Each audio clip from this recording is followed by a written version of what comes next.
60 years ago, Elias's grandfather worked as a bookkeeper in Manila for a Spanish merchant. One night, the merchant's warehouse caught fire, spreading to nearby buildings and causing significant damage. Though innocent, his grandfather was blamed. Being poor, he couldn't afford good lawyers to defend himself.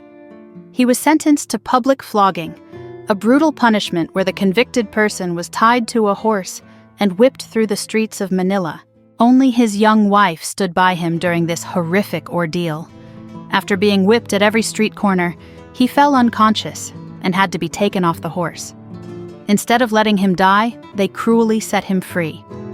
His pregnant wife begged for work or charity to care for him and their young son, but no one would help the family of a criminal. Desperate, she was forced to become a prostitute to survive. The family fled to the mountains of the province to hide. They lived in misery, avoided by everyone. The wife had another baby who fortunately died soon after birth. Unable to bear seeing his sick wife without proper care, Elias's grandfather hanged himself. His body decomposed near his son, who could barely take care of his sick mother. The stench eventually led to their discovery. The authorities blamed the wife for her husband's death.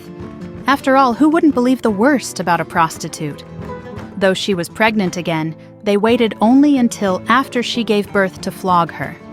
She gave birth to a healthy child, and 2 months later, they whipped her while the men claimed they were just doing their duty. The woman fled with her 2 sons to another province, where they lived like outcasts. The older son, remembering his happy early childhood, became a violent bandit called Balat when he grew strong enough. The younger son stayed with his mother, living off whatever they could find in the woods. People knew her only as the convict, or the prostitute, and her younger son was known only as her son, because he was too gentle to be believed the son of a criminal. Eventually, Balat was caught by the authorities. They punished him for his crimes and blamed his mother for raising him poorly. One morning, the younger son found his mother dead under a cotton tree. Looking up to where her lifeless eyes stared, he saw a basket containing his brother's severed head. The authorities had cut up Balat's body, distributing his limbs among different towns as a warning. The younger son, Elias's father, fled from town to town. Finally, in Tayabas province, he found work with a wealthy family. His good character earned everyone's trust, and he saved some money. He fell in love with a young woman but feared revealing his past. They had a relationship, and when she became pregnant, he risked everything by asking to marry her. However, when officials checked his background, his history came to light. Her wealthy father had him imprisoned. The woman gave birth to twins, Elias and his sister. They were raised believing their father was dead, and their wealthy maternal grandfather gave them a good life. Elias attended Jesuit college, while his sister went to Concordia College. After their education, they returned home to farm their inherited land. His sister was about to marry a man she loved. Then disaster struck.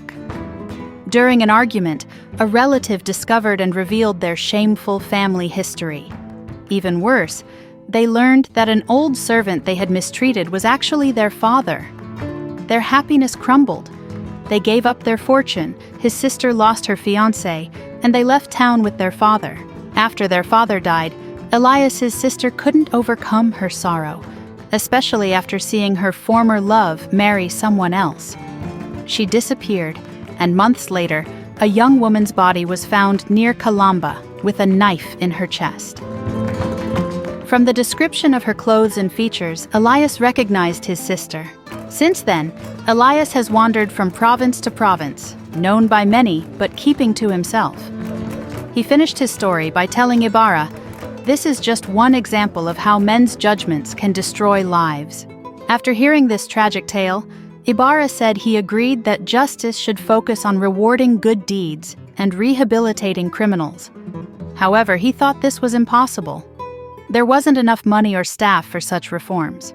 Elias challenged him. "What about the priests who preach peace and charity? Isn't it better to help criminals reform than to just execute them? The government already pays for spies and executioners. Why not pay for rehabilitation?" But Ibarra refused to support any violent change. "I want to help our country through education and progress, not force. That's why I'm building a schoolhouse. Without struggle, there is no freedom." Elias argued passionately. "You don't see the coming conflict. The fight is starting with ideas but will end in bloodshed.